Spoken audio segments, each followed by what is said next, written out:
जब एक पत्रकार को उसके शब्दों के लिए मार दिया जाए, तो जान लीजिए कि सच्चाई दुश्मन बन चुकी है। 24 मई की अल सुबह बलूचिस्तान के अवारण जिले के मशके कस्बे में एक दर्दनाक घटना घटी, जिसने एक बार फिर इस क्षेत्र की भयावह सच्चाई को उजागर कर दिया। प्रसिद्ध और निर्भीक पत्रकार अब्दुल लतीफ बलोच को उनके ही घर में गोली मारकर मौत के घाट उतार दिया गया, वो भी उनकी पत्नी और बच्चों के सामने।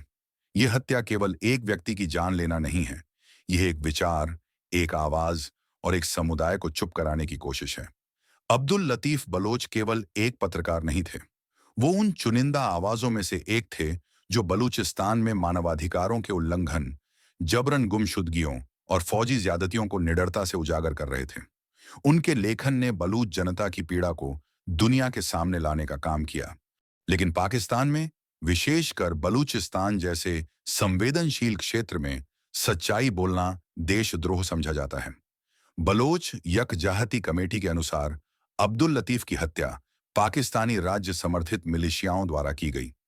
यही नहीं, कुछ महीने पहले उनके बेटे सैफ बलोच और 7 अन्य परिजनों को सुरक्षा बलों ने अगवा किया था और बाद में उनकी लाशें मिली।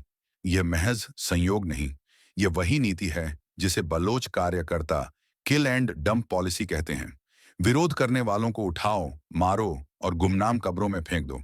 बलोच महिला फोरम की आयोजक शाले बलोच ने इस घटना को राज्य द्वारा प्रायोजित आतंकवाद करार दिया और कहा कि अब्दुल लतीफ की हत्या मानवाधिकारों के घोर उल्लंघन का प्रतीक है। उन्होंने अंतर्राष्ट्रीय समुदाय से अपील की कि इस चुप्पी को तोड़ा जाए और पाकिस्तान की जवाबदेही तय की जाए।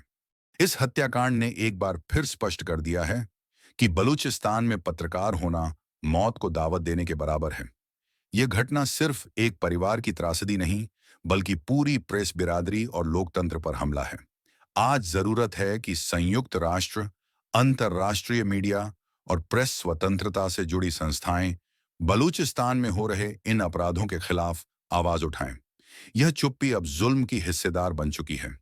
अगर एक पत्रकार की मौत पर दुनिया खामोश रहे, तो वो खामोशी अगला निशाना तय करती है। अब समय आ गया है कि सच्चाई के साथ खड़ा हुआ जाए, इससे पहले कि सच्चाई को दफन कर दिया जाए।